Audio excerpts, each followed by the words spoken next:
제3강 21에서 30문제인데요. 극망 족집게 문제 해설을 하도록 하겠습니다.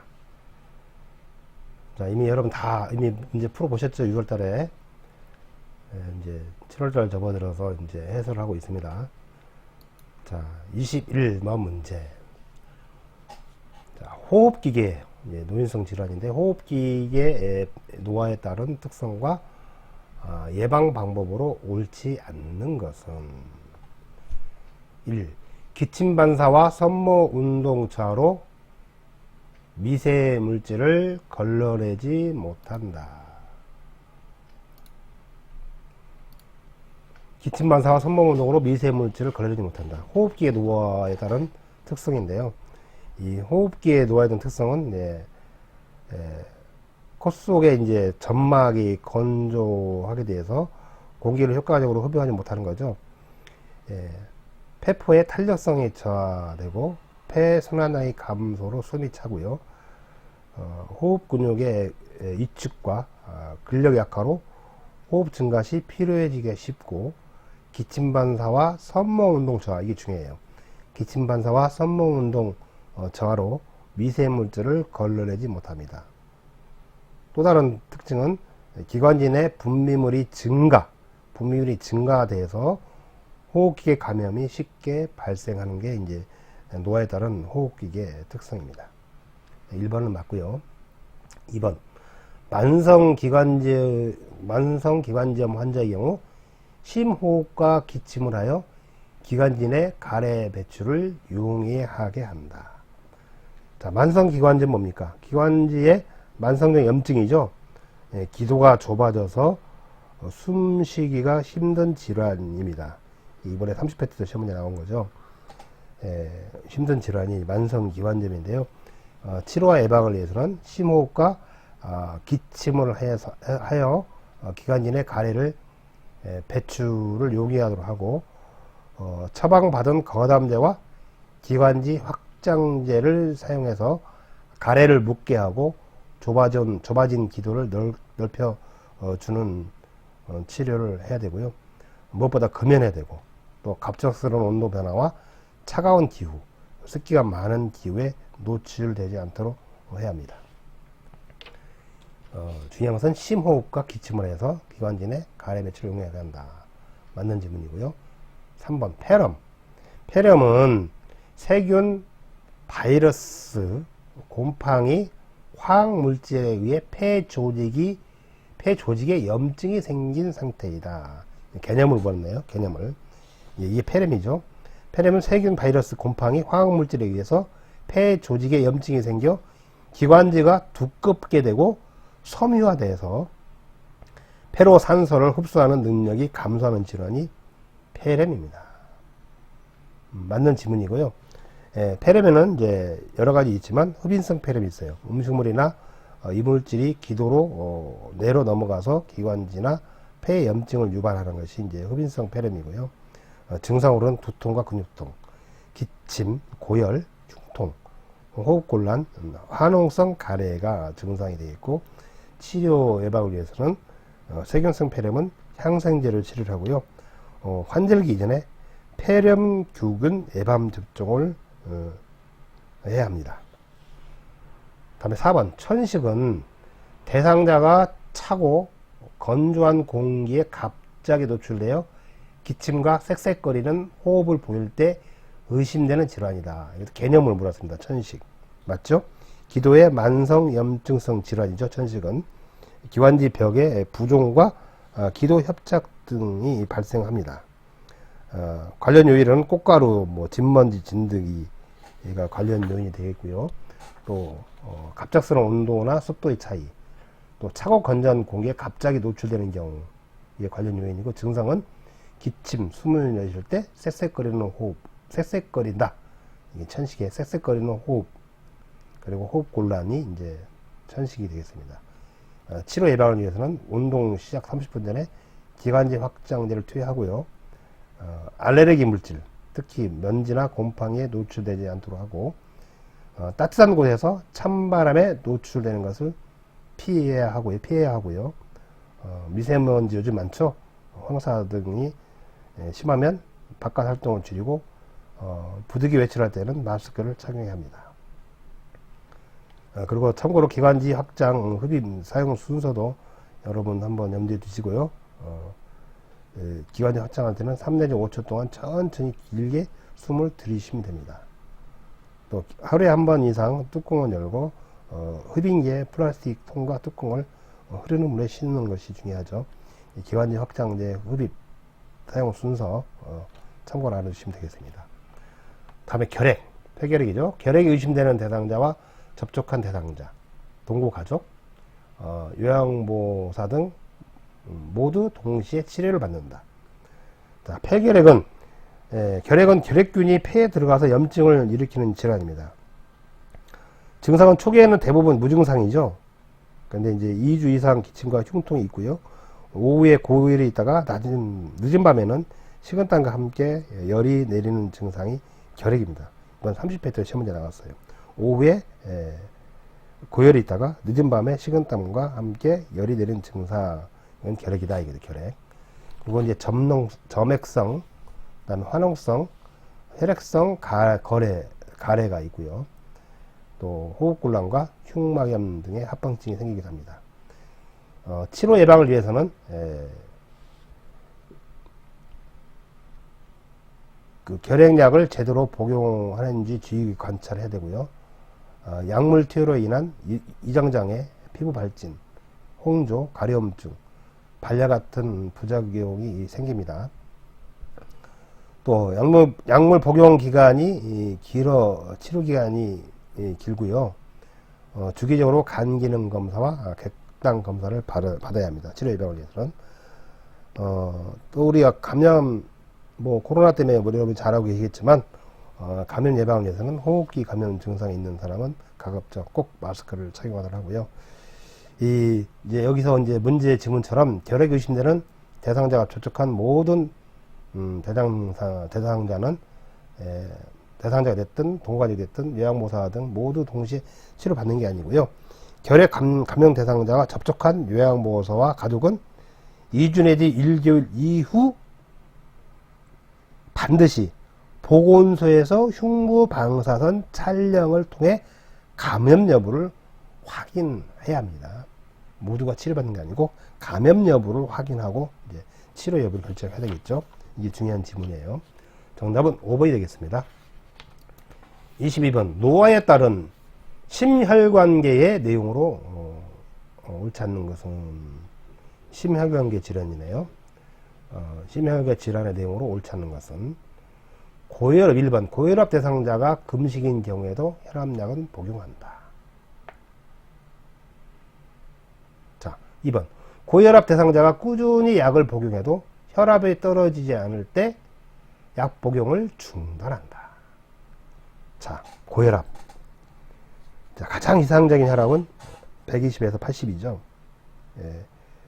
고혈압 관련 요인은 본태성 고혈압이 있고 속발성 고혈압이 있습니다.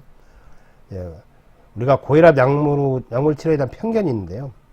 이제 시험 문제 종종 나오죠. 첫 번째 편견은 증상이 없으면 치료하지 않아도 된다. 증상이 없어도 혈압이 높으면 치료해야 합니다. 두 번째 편견은 두통 등의 증상이 있을 때 약을 먹는다. 고혈압은 증상이 없는 경우가 대부분이기 때문에 의사의 처방이 있으면 계속 약을 먹어야 합니다. 편견 3. 혈압약을 오래 먹으면 몸이 약해진다. 아니죠. 약을 오래 복용하는 것이 몸에 좋지는 않지만 고혈압의 합병증을 발생시키는 것보다는 안전합니다. 편견 4. 혈압이 조절되면 약을 먹지 않아도 된다? 아닙니다. 혈압이 조절되더라도 약을 안 먹으면 약효가 떨어지자마자 혈압이 다시 상승하겠죠? 다시 올라갑니다. 따라서 의사 처방이 있으면 계속 약을 먹어야 합니다. 고혈압 치료와 이제 예방을 위해서는 혈압약을 꾸준히 복용하는 게 중요합니다. 혈압약을 꾸준히 복용한다. 고혈압이 계속 될 때는 의사와 상의하여 약을 바꾼다. 그러니까 이번에 보세요. 고혈압 대상자가 꾸준히 약을 복용해도 혈압이 떨어지지 않을 때, 고혈압이 계속 될 때 약 복용을 중단하는 게 아니고 의사와 상의해서 약을 바꾸는 게 정답입니다. 2번이 틀린 질문이네요. 또 금식인 경우, 1번 경우죠. 금식인 경우는 혈압약은 복용해야 합니다. 2번 고혈압의 대상자가 금식인 경우에도 혈압약은 복용한다. 맞는 질문이죠. 1번은. 다음으로 이제 그 외에 이제 고혈압 치료를 위해서는 염식이, 저지방식이를 하고요. 또 과일과 야채와 저지방 유제품을 많이 먹고 포화지방산과 지방이 많은 음식을 피하는 게 좋습니다. 또 고혈압을 예방하기 위해서는 이제 체중 관리, 짠 음식 덜 먹기, 규칙적인 생활, 운동, 절주, 금연 등이 필요하고요. 걷기, 빨리 걷기, 조깅, 자전거 타기, 계단 오르기, 등산, 수영 등을 하게 되면 고혈압 완화에 좋은 운동이 되겠습니다. 다음에 3번 심부전증은 심장의 수축력자로 신체 조직으로 혈액을 충분히 보내지 못하는 상태이다. 개념을 물어봤네요. 이 개념, 심부전증의 개념인데 맞죠? 심장의 수축력이 저하돼서 신체 조직에 필요한 만큼의 충분한 혈액을 내보내지 못한 상태. 이게 심부전증입니다. 관련 요인은 고혈압이고요. 그 다음에 관상동맥질환, 심장병이나 신장병. 증상은 식욕상실, 의식이 혼돈, 그리고 걷기, 계단 오르기, 쇼핑하기 등 운동 시 심한 호흡곤란을 느끼기도 하고, 심박출량 감소에 따른 신장 혈류량 부족으로 신장의 수분과 염분 배출이 억제되어서 의존성 부종이 나타나기도 합니다. 심부전을 예방하는 방법으로는 고혈압을 치료한다. 4번이죠. 고혈압과 고지혈증을 치료하고 그 외에 염분을 소량히 섭취하고 규칙적인 운동 당연하죠. 금연 당연합니다.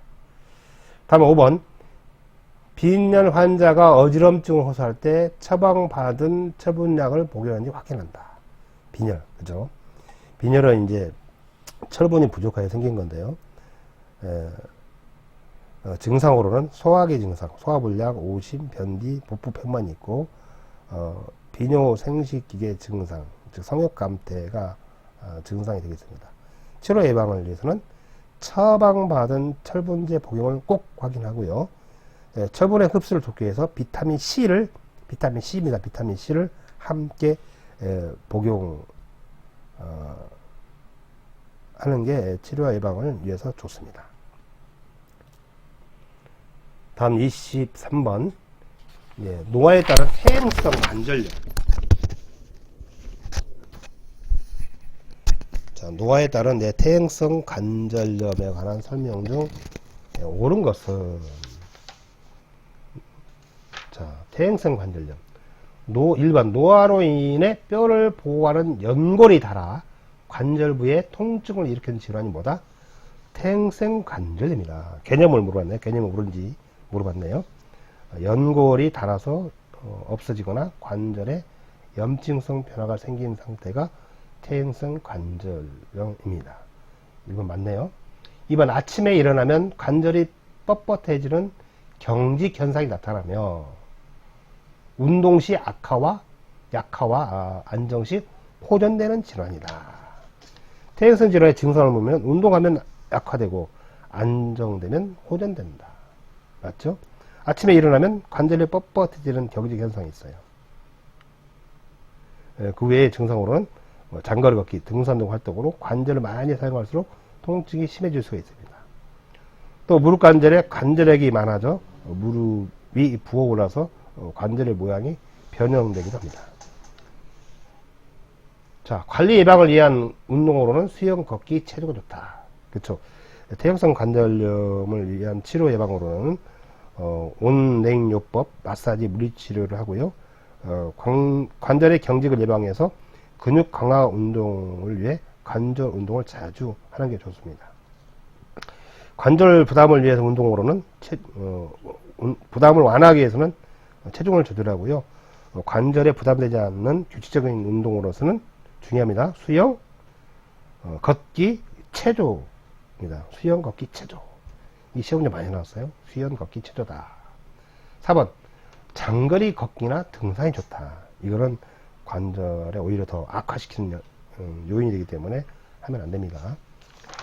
다음 5번 관절의 부담을 완화하게 체중 조절한다. 아까 설명해 드렸습니다. 자, 24번 노화로 인한 골다공증에 대한 설명 중 틀린 것입니다. 골다공증. 자, 1번 골밀도가 낮아지고 골절을 일으키는 원인이 되는 대사성 질환이다. 이것도 개념을 물었네요. 골다공증 개념인데 뼈세포가 상실되고 골밀도가 낮아져 골절이 발생하기 쉬운 상태가 골다공증이죠. 자, 1번은 맞는 지문이 되겠습니다. 2번 골다공증 치료 및 예방을 위해서 칼슘과 비타민 D를 복용합니다. 맞습니다. 자, 치료와 예방을 위해서는 칼슘을 충분히 섭취하고 또 의료기관에서 호르몬 치료를 받고요. 적당한 체중을 유지하는 게 중요하고 3번처럼 골다공증이 있는 대상자에 적합한 체중 부하 운동은 걷기, 산책, 조깅이 좋습니다. 그리고 골다공증은 척추 유추가 쉽게 골절되는 증상이 있죠. 잦은 골절, 허리 통증이 있는 게 골다공증의 증상이고요. 또 이제 골다공증이 중요한 것은 햇빛에 노출되는 것을 피하는 게 아니라 햇빛에 적어도 하루에 30 내지 1시간 정도 햇빛을 쬐면 비타민 D가 생성돼요. 그러니까 햇빛에 노출되는 걸 피하는 게 아니라 햇빛에 노출을 해서 비타민 D를 섭취하는 게 중요합니다. 그러니까요, 햇빛을 피하는 게 아니라 햇빛에 노출되는 게 중요하다. 치료를 위해서는요. 자, 다음 25회 문제. 노화로 인한 비뇨 생식기계에 대한 설명 중 틀린 것. 자, 비뇨 생식기계네요. 자, 1. 여성 노인은 질, 수축 및 분비물 저하로 질염이 발생하기 쉽다. 자, 비뇨 생식기계 노화에 따른 특성 중에 여성 노인은 여성 호르몬이 감소하고 질벽의 탄력성이 적어지고 윤활 작용의 감소로 성교 시 통증이 있으나 성적 욕구가 감소되는 것은 아니다라고 우리가 배웠죠. 그 다음에 질의 수축 및 분비물 저하로 질염이 발생하기가 쉽습니다. 그죠? 맞는 질문이네요. 또 방광 기능과 대뇌 기능이 저하로 인해서 빈뇨증, 요실금, 야뇨증이 발생하기도 합니다. 두 번째, 기침이나 재치기 할 때 소변이 나오는 대상자의 증상을 호전시키는 방법으로 체중 조절을 한다. 맞습니다. 그 다음에 3번 요실금 증상의 치료 및 예방을 위해서는 골반 근육 운동을 한다. 치료 예방에서는 골반 근육 운동이 가장 중요하죠. 두 번째 뭡니까? 충분한 수분 섭취로 방광의 기능을 유지하고요. 식이섬유가 풍부한 채소 과일 섭취로 변비를 예방해야 합니다. 요식은 변비 예방과 상관이 없다라면 틀려요. 변비를 예방해야 합니다. 그 다음에 복합성 요식음을 유발하기 위해서는 유발하기 때문에 체중을 조절해야 합니다. 이 요식음의 증상에는 복합성 요식음, 그 다음에 저박성 요식음이 있죠. 그 다음에 역류성 요식음이 있는데요. 증상에 보면 복합성 요식음은 뭡니까? 기침, 또 웃을 때, 재치기 할 때, 달리기, 줄넘기 등 복부 내의 압력 증가로 인해 소변이 나오는 것이 복합성 요식음인데요.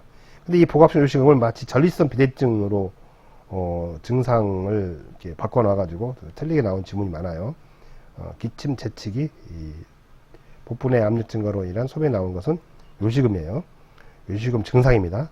복합성 요식은 뭡니까? 소변을 보고 싶다고 느끼자마자 바로 소변이 나오는 경우.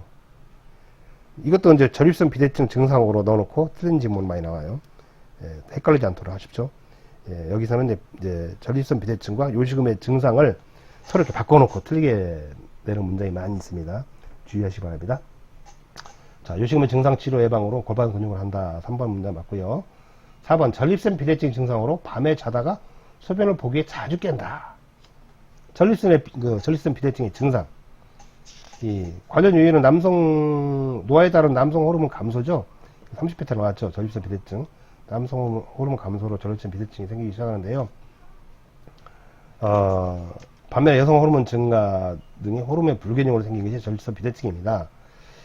이 증상은 이제 요도가 좁아지고, 요도가 넓어지는 게 아니라 좁아져요. 요도가 좁아지고, 소변 줄기가 가늘어집니다. 소변 줄기가 굵다, 세다는 틀린 지문은이에요. 요도가 좁아지고, 소변 줄기가 가늘어지는 거. 이것이 이제, 증상이고, 또 소변 줄기가 끊어진다. 그 다음에 소변을 보고 나서 시원하지 않는 잔뇨감이 있고, 소변이 바로 나오지 않고 힘을 주어야 나오고, 또 배뇨 후 2시간 이내 다시 소변이 마렵고, 이게 빈뇨증이죠. 그 다음에 참기 힘들죠. 긴박뇨. 밤에 자다가 소변을 보려고 자주 깬다. 이게 한뇨증이죠. 자, 이게 그러니까 이게 이제 전립선의 이제 증상이에요. 그래서 4번에 전립선 비대의 증상으로 밤에 자다가 소변을 보기 위해 자주 깬다. 그 다음에 5번 요실금은 배뇨 후 잔뇨감, 소변 줄기의 끊어짐, 약한 소변 줄기 등의 증상이 나타나는 질환이다. 아까 설명했죠. 전립선 증상과 요실금 증상을 이렇게 바꿔내요. 역대 시험 문제를 쭉 분석해 보면. 그래서 요실금의 증상과 전립선의 증상을 비교해서 잘 여러분이 알고 계셔야 됩니다. 자, 배뇨 후 잔뇨감, 소변 줄기의 끊어짐, 약한 소변 줄기 등의 증상이 나타나는 질환은 뭡니까? 전립선 비대증이라고 설명해 줬어요. 요실금의 증상은 아까 얘기했다시피 기침, 웃음, 재치기, 달리기, 줄넘기 등 복부 내 압력 증가로 인한 소변이 나오는 것이 이제 복압성 요실금 증상이고, 절박성 요실금은 소변을 보고 싶다고 느끼자마자 바로 소변이 나오는 것. 소변이 느끼자마자 바로 소변이 나오는 것이 이게 이제 요실금 증상 중에서 절박성 요실금이고요. 역류성 요실금이라고 있어요. 역류성 요실금은 소변이 조금씩 넘쳐 계속적으로 흘러나오는 것이 역류성 요실금입니다. 역류하는 거죠, 역류. 이게 요실금의 증상이에요. 요실금의 증상과 전립선의 증상. 그 다음에 요실금의 치료 방법과 전립선의 치료 방법, 이게 비교해서 시험 문제가 이렇게 바꿔서 내서 틀리게 나온 지문이 많으니까 여러분이 잘 이해해 주시기 바랍니다. 자, 26. 욕창이 쉽게 발생되는 원인이 아닌 것은, 자, 1. 영양 공급이 부족하여 근육이 이식된 대상자. 자, 관련 요인에 해당되죠. 두 번째, 요실금이 별실금이 있다. 자, 욕창 발생 원인입니다. 피하 지방 감소. 그 다음에 천골 부위가 욕창이 가장 잘 생긴다. 자, 이건 원인이 되겠고요. 마른 수건으로 물기를 닦아 건조시킨 후 기저귀를 채운다. 이렇게 하면 욕창이 생기지는 않죠. 발생 원인이 아닙니다. 이건 어떻게 보면 우리가 욕창이 발생했을 때 치료 방법에 해당될 수 있습니다. 이거는 발생 원인이 아니죠. 마른 수건으로 물기를 닦아 건조시킨 후 기저귀를 채우면 욕창을 예방할 수 있는 거예요. 원인하고는 관계가 없습니다. 정답은 5번이 되겠고요. 특히 이 욕창이 발생하는 원인은 시험 문제 종종 나오기 때문에 다시 한번 우리가 정리해두면, 욕창은 이제 바닥면과 접촉되는 피부가 혈액을 공급받지 못해서 괴사되는 상태를 욕창이라 하는데, 이 관련 요인은 장시간 와상 상태, 그 다음에 편안해하는 자세로 장시간 계속 있는 경우, 그 다음에 체위 변경이 어려운 대상자, 문제의 지문처럼 영양 부족과 체중 감소, 그 다음에 피하 지방 감소 등으로 인해서 피부와 뼈 사이의 완충지대 감소가 관련 요인이 되겠고요. 그 다음에 요실금, 변실금, 그 다음에 대상자를 잘못 들어올리거나 침대에서 잘못 끌어올려 약한 부위의 피부가 벗겨진 경우도 원인이 되겠고, 천골 부위가 욕창이 가장 잘 생깁니다. 시험 문제 나와요. 그림으로 나오기도 하고. 이게 관련 요인 여러분 꼭 알아두시고요. 정답은 이제 5번이 되겠습니다. 다음은 27번. 피부가 분홍색을 띠고 열감이 있는 욕창 환자의 초기 대처 방법으로 옳지 않는 것은. 이 초기 대처 방법 아주 중요합니다. 시험 문제가 무지무지 많이 나왔어요. 자, 한번 읽어볼까요? 주위를 1번. 주위를 나선형 그리듯 마사지하고 가볍게 두드린다. 맞죠? 2번. 미지근한 물속으로 찜질하고 마른 수건으로 닦는다. 맞죠?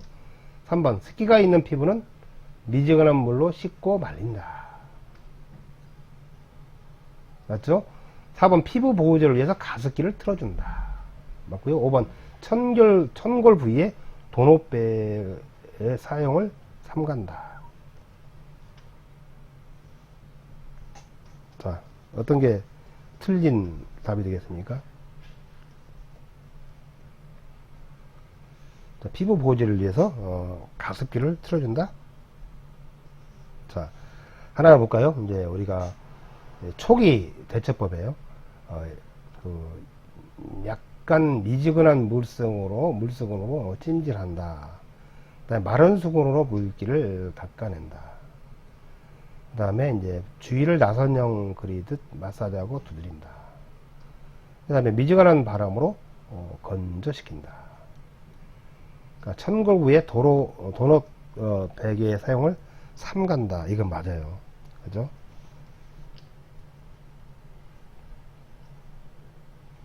그래서 피부 보호를 위해서 가습기를 틀어준다.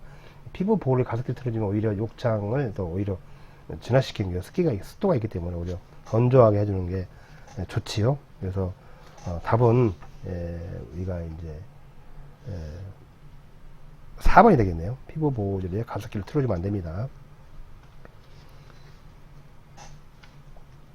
그 다음에 이제 우리가 욕창 예방 방법 중에서 이제 또 참고로 역대에서 많이 나왔던 문제 중에서 정리하고 넘어갈까요? 특정 부위에 압력이 집중되지 않도록 침대에서도 적어도 2시간마다 체위를 변경하고요. 의자나 휠체어는 1시간마다 자세를 바꿔주면 좋습니다.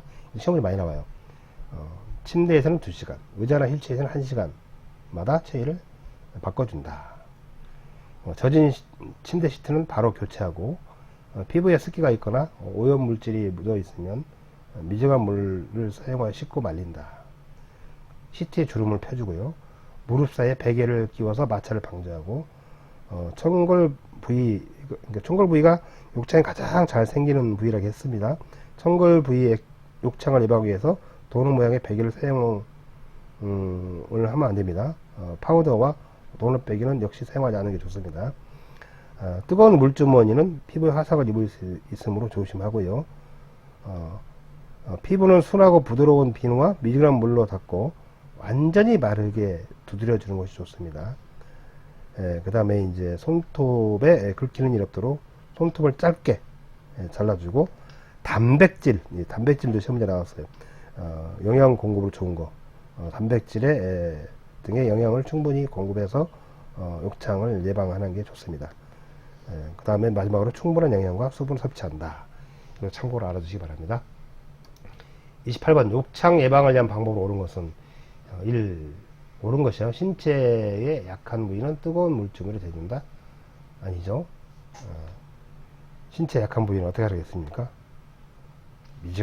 미지근한 그 물주머니를 대어주고요. 몸에 꽉 끼는 옷을 입히면 안 됩니다. 몸에 꽉 끼는 옷을 입히면 안 되고요. 그 다음에 천고비에는 도넛 베개를 대어준다. 천고비는 이제 도넛 베개를 대주면 안 된다고 했어요. 그 다음에 가려운 곳은 피부를 주물러준다.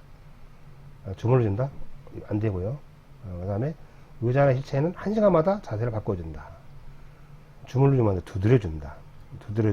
주물러주면 안 됩니다. 아까 이제 말씀드렸죠? 피부는 순하고, 부드러운 비누나 미지근한 물로 닦고 완전히 마르게 두드려주는 것이 좋다. 자, 이게 이제 예방 방법 시험 문제까지 풀어봤고요. 29번 문제. 감각기계에 대한 노인성 질환에 대한 설명으로 옳지 않는 것은 감각기계입니다. 감각기계. 녹내장, 백내장, 노인성 난청 관련된 부분이죠. 이 감각기계, 노인성 질환의 특징은 감각이 이제 둔화되고 정서 조절이 불안정하고 단기 기억은 감퇴하나 장기 기억은 유지되고요. 균형을 유지하는 능력이 감소하는 게 신경계, 감각기계 노인의 신경계 질환의 특징이고요. 감각기계 노화의 특성은 눈물량이 감소하고 공막에 갈색점이 생기고요. 각막 반사가 저하되고 황화 현상으로 보라색, 남색, 파란색의 구분이 어려움을 느끼고요. 눈부심이 증가하고 시력이 저하되며 빛 수능에 어려움을 겪는다. 눈부심이 증가하고 빛 수능에 어려움을 겪는 것이 이제 감각기계 노화에 대한 특성 중에 시각이고요. 청각은 노인성 난청이 이제 있죠. 노인성 난청은 여성보다 남성에게 흔하게 나타나고요. 미각은 신맛과 쓴맛을 감지하는 미래는 기능을 더 잘하고, 단맛과 짠맛을 감지하는 미래의 기능은 점차 떨어지죠. 그러니까 어르신들 작게 먹고 달게 먹는 것을 좋아하죠. 예, 달게 먹죠. 예, 그 미래 기능이 점점 떨어지기 때문에. 그 다음에 맛에 대한 감지 능력이 당연히 저하되고요. 후각은 후각세포의 감소로 후각의 둔화가 나타나고요. 촉각은 접촉의 강도가 높아야 접촉감을 느낄 수 있을 정도로 노인성 특성이 있습니다. 노인성 질환의 특성이 있어요. 자, 감각기의 주요 질환은 녹내장인데, 녹내장은 안압의 상승이죠. 안압의 상승으로 시신경이 손실되어 시력이 점차적으로 약해지며 안구 통증이 있는 질환이다. 1번 보니까 맞는 개념이네요. 안압의 상승으로 시신경이 손상되어 시력이 점차 약해지는 질환, 이게 이제 녹내장입니다. 또 녹내장의 증상은 좁은 시야, 눈 이물감, 그리고 이제 안구 통증, 뿌옇게 혼탁한 각막. 이제 이 통증인데, 녹내장은 통증이 있고요, 백내장은 통증이 없어요. 이 시험 문제 나옵니다. 녹내장은 통증이 있고 백내장은 통증이 없습니다. 자, 백내장은 2번 백내장은 검은 눈동자에 하얗게 백태가 켜서 뿌옇게 보이거나 잘 안 보이게 되는 질환이 백내장이다. 맞는 질문이네요. 백내장은 수정체가 혼탁해서 빛이 들어가지 못해서 시력장애가 발생하는 질환이고요. 검은 눈동자에 하얗게 백태가 껴서 뿌옇게 보이거나 잘 안 보이는 질환이 백내장입니다. 주로 비읍이 백내장이니까 비읍이잖아요. 비읍, 백태, 비읍, 그죠? 뿌옇게 비읍, 이런 게 다 이제 백내장 질환이에요. 뭐 동공에 흐린 백색이 혼탁됐다. 백색 혼탁. 그 다음 빛과 밝은 불빛에서의 눈부심, 다 비읍이 들어가죠. 밤. 그 다음에 밝은 불빛, 비읍이 다 들어가죠.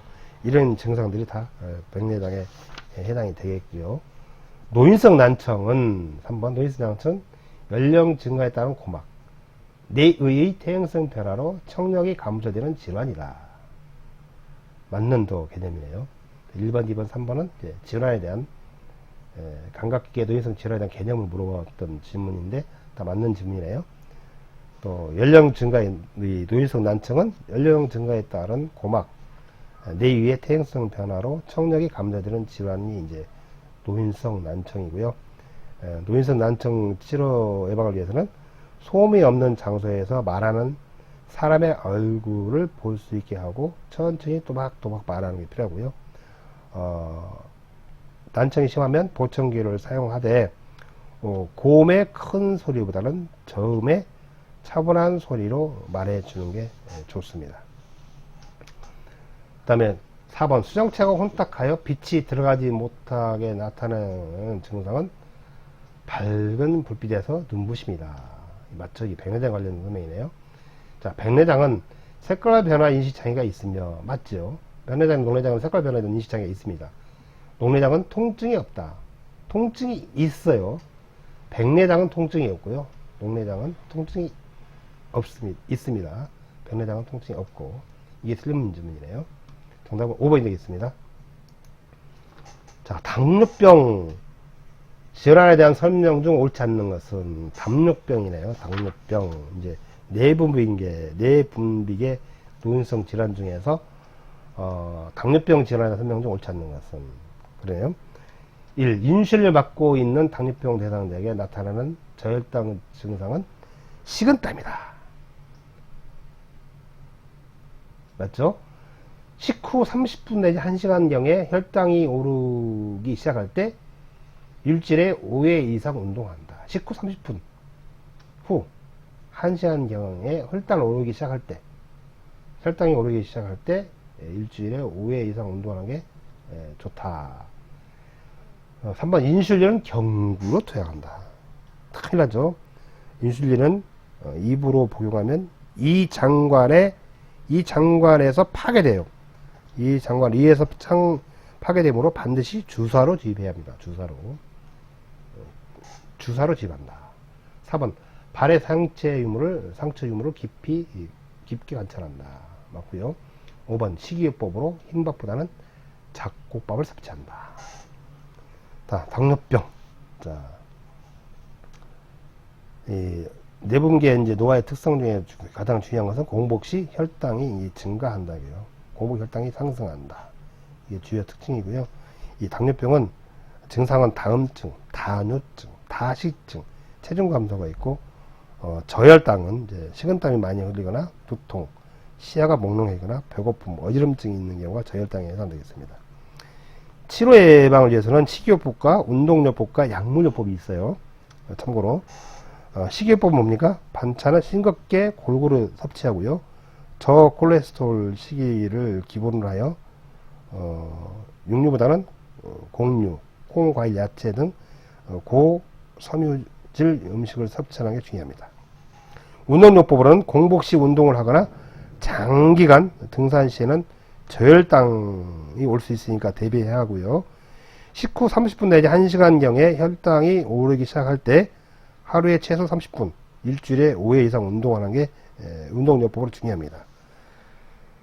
그 다음에 혈압이 높거나 300 이상일 경우에는 혈당을 조절한 후에 운동을 시작해야 합니다. 약물요법으로는 경구용 혈당 강화제나 인슐린 등 약물요법을 병행하되 인슐린은 아까 얘기했다시피 반드시 주사로 주입해야 합니다. 입으로 복용하면 이 장관에서 파괴되기 때문에 인슐린은 주사기로 반드시 주입해야 한다는 거 여러분 기억해 두시기 바랍니다. 자, 벌써 이제 강의가 끝났죠? 자, 여러분 화이팅!